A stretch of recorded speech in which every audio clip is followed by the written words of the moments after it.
الحمد لله حمدا كما أمر. أشهد أن لا إله إلا الله وحده لا شريك له إرغاما لمن جهد وكفر.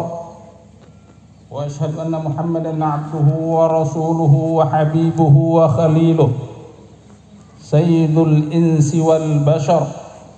اللهم صل وسلم وبارك على محمد وآله وأصحابه وسلم تسليما كثيرا.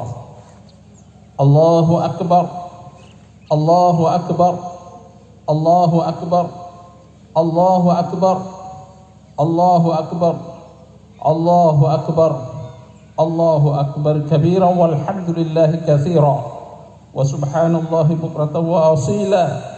لا إله إلا الله وحده صدق وعده ونصر عبده وحزم الأحزاب وحده.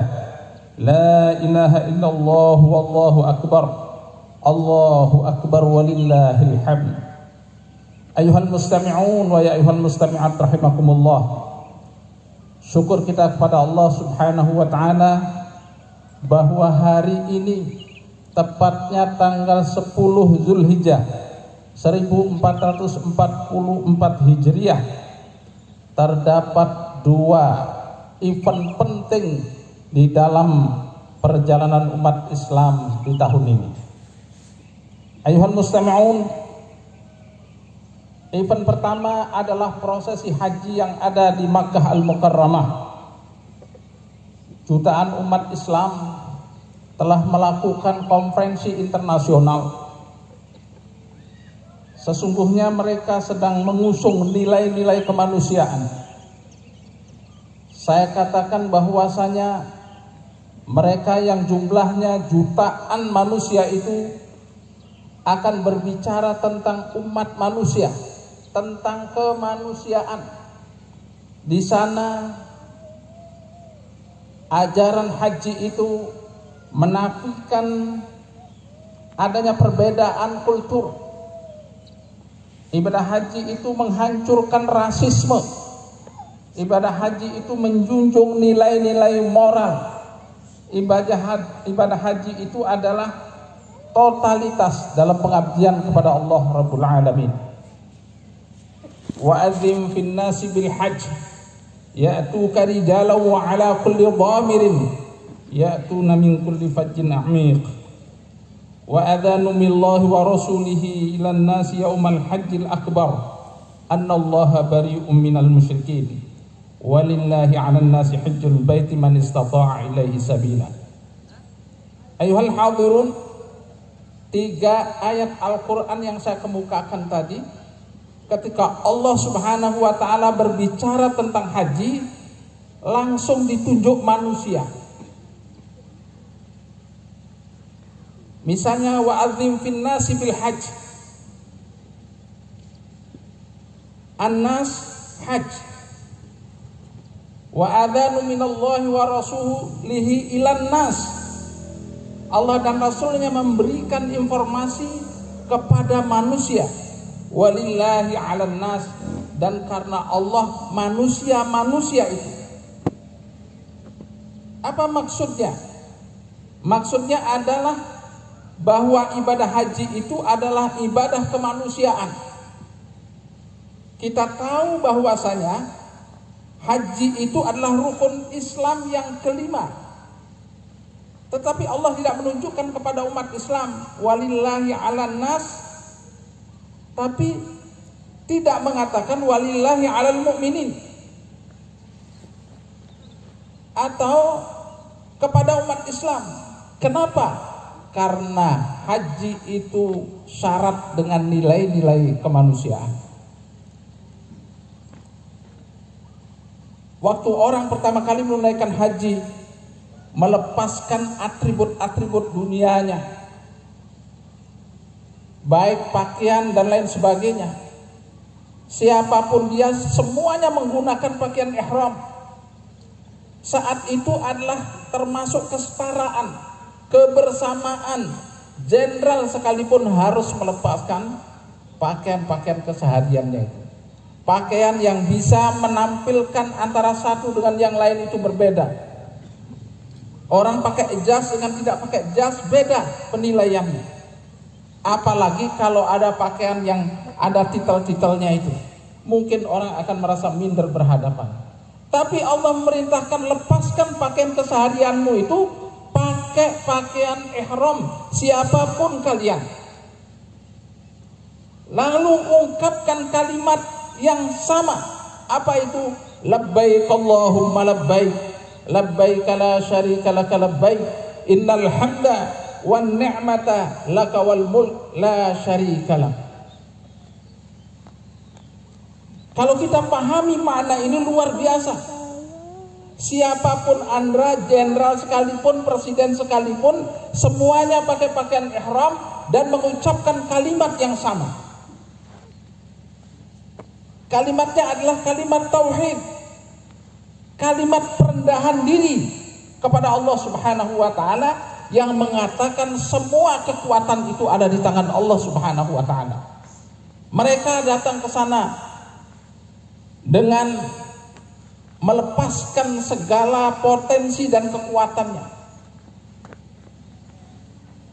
Saya teringat di tahun 2001 ketika saya menunaikan ibadah haji yang pertama, salah seorang khatib di Masjidil Haram mengatakan, wahai sekalian manusia, wahai sekalian jamaah haji, Anda itu orang yang hebat, Anda itu adalah orang yang luar biasa. Kenapa saya mengatakan demikian? Di negeri Anda memiliki harta kekayaan yang banyak, sawah ladang berhektar-hektar, memiliki perusahaan-perusahaan yang multinasional. Fuqara dan masakin itu merasa minder berhadapan kepada Anda. Tapi sekarang Anda tinggalkan semata-mata undangan Allah Rabbul Alamin di tempat yang mulia ini. Bagaimana saya tidak mengatakan bahwa Anda bukan orang yang luar biasa? Di negeri Anda memiliki jabatan. Semua orang akan hormat dan segan kepada Anda. Anda bisa meletakkan siapa saja orang-orang di bawah Anda. Tapi sekarang ini Anda tinggalkan semata-mata undangan Allah Rabbul Alamin. Anda memiliki istri, suami, anak, cucu, kerabat. Semua cinta kasih sayang Anda berikan kepada mereka. Tapi kali ini Anda tinggalkan semata-mata undangan Allah Rabbul Alamin. Itu hebatnya orang yang menunaikan ibadah haji wal mustami'un.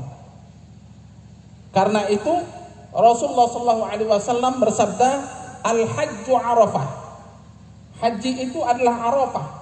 Kemarin umat Islam jutaan jumlahnya berada di Arafah. Sekarang sudah menuju ke Mina setelah mampir ke Muzdalifah. Para ahli fikih mengatakan bahwa orang yang tidak menangi wukuf di Arafah berarti hajinya tidak sah. Ulama mutaakhirin memberikan makna bukan hanya sekedar itu. Al-hajju Arafah itu maknanya adalah orang baru dikatakan menunaikan ibadah haji bila mereka itu memahami pesan-pesan Rasulullah SAW yang ada di Arafah. Apa itu pesan Rasulullah SAW? Akan saya sampaikan beberapa saja. Rasulullah mengatakan, ayuhan nas, wahai sekalian manusia, inna dima'akum wa amwalakum wa a'radtukum haramun alaikum ila an talqaw rabbakum. Wahai sekalian manusia, sesungguhnya darahmu, harta kekayaanmu haram saling mengganggu di antara kalian sampai kalian menghadap kepada Allah Subhanahu wa taala. Berapa persen umat yang memahami pesan Rasulullah itu? Setelah pulang haji ngerampok hartanya orang lain. Bahkan kemudian Rasulullah SAW mengatakan lagi, ayuhan nas, Allah fi dinikum wa amanatukum wa ma malakat aimanukum. Wahai sekalian manusia, ingat kalian kepada Allah. Ingat kalian kepada Allah terhadap tanggung jawab agamamu. Jika agamamu diganggu, kalian tidak boleh diam. Wa amanatukum, dan amanat-amanat yang dipikulkan di atas pundakmu. Ingat kalian kepada Allah.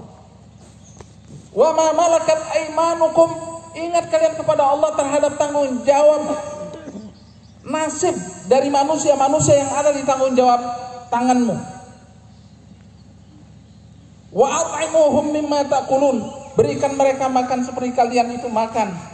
Waksuhum mimma talbisun, dan berikan mereka pakaian seperti kalian itu berpakaian.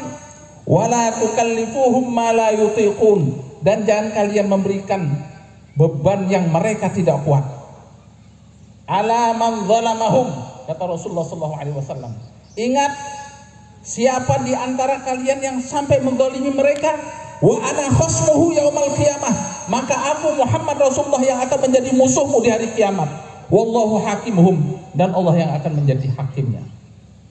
Ayo mustami'un, berapa orang yang paham terhadap pesan Rasulullah SAW? Jika orang menunaikan ibadah haji, mesti mereka akan paham terhadap pesan-pesan Rasulullah SAW. Bukan hanya sekedar kumpul di Arafah, berdoa di Arafah, setelah itu tidak ada ruhnya.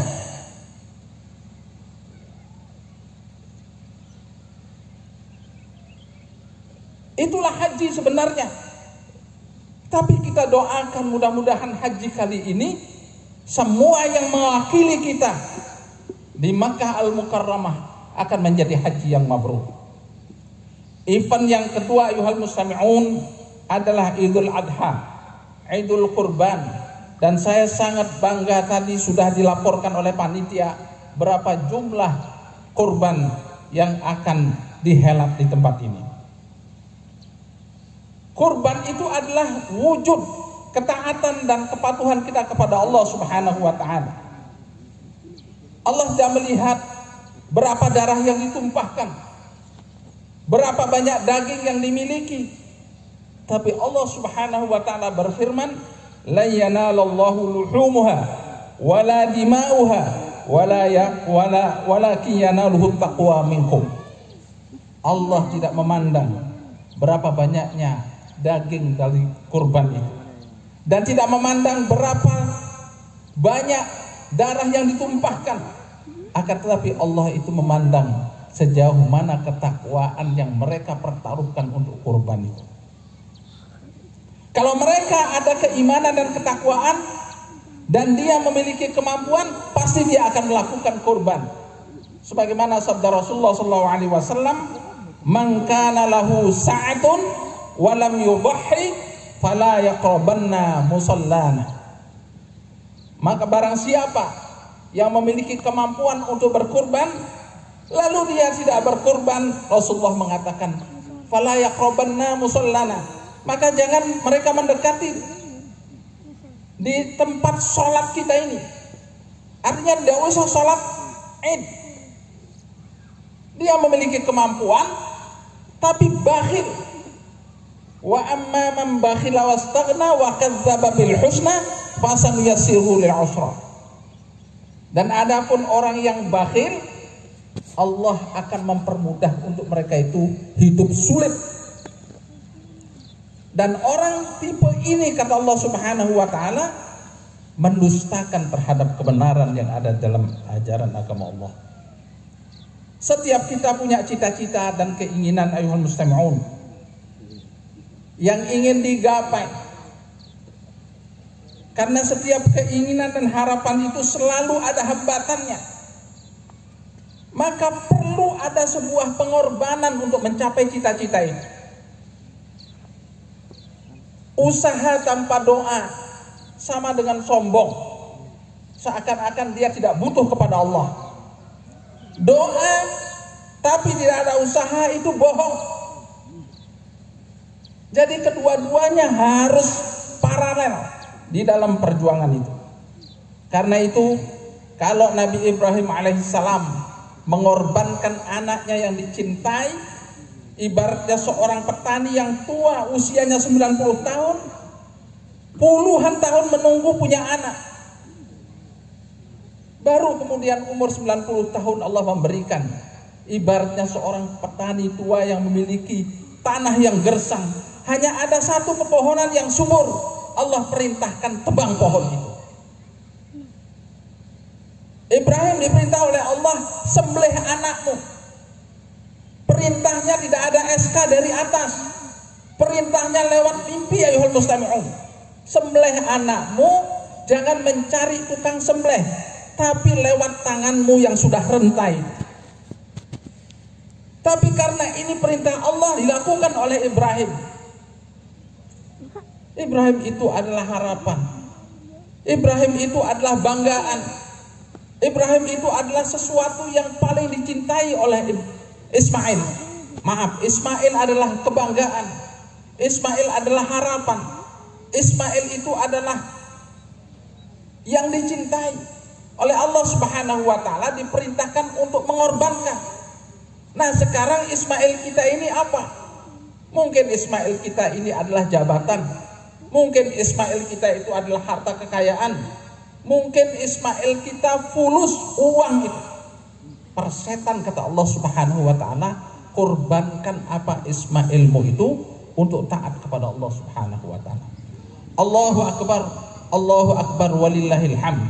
Mudah-mudahan Allah Subhanahu wa taala menjadikan kita manusia yang sempurna. Sempurna dalam melaksanakan tugas-tugas sebagaimana hamba Allah, dan mudah-mudahan Idul Adha kali ini akan merubah sikap kita menjadi orang yang lebih taat kepada Allah Subhanahu wa taala. Allahumma ighfir lil muslimina wal muslimat wal mu'minina wal mu'minat al ahya'i minhum wal amwat innaka sami'un qaribun mujibud da'awat ya qadiyal hajat. Rabbana innana sami'na munadiyan yunadi lil iman an aminu bi rabbikum fa amanna. Rabbana faghfir lana dhunubana wa kaffir 'anna sayyi'atina wa tawaffana ma'al abrar. Allahumma aslih dhata bainina wa alif baina qulubina wahdina subulas salam wa najjina minadh dhulumati ilan nur wa najjina al fawahisha ma dhahara minha ma batan. Allahumma barik lana fi asma'ina wa absarina wa qulubina wa azwajina wa dhurriyyatina wa tub 'alaina innaka antat tawwabur rahim. Rabbana wa taqabbal du'a innaka antas samiul alim wa tub 'alaina innaka antat tawwabur rahim. Ya aziz ya ghaffar ya arhamar rahimin.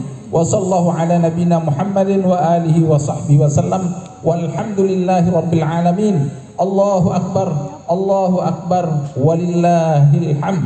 Wassalamualaikum warahmatullahi wabarakatuh.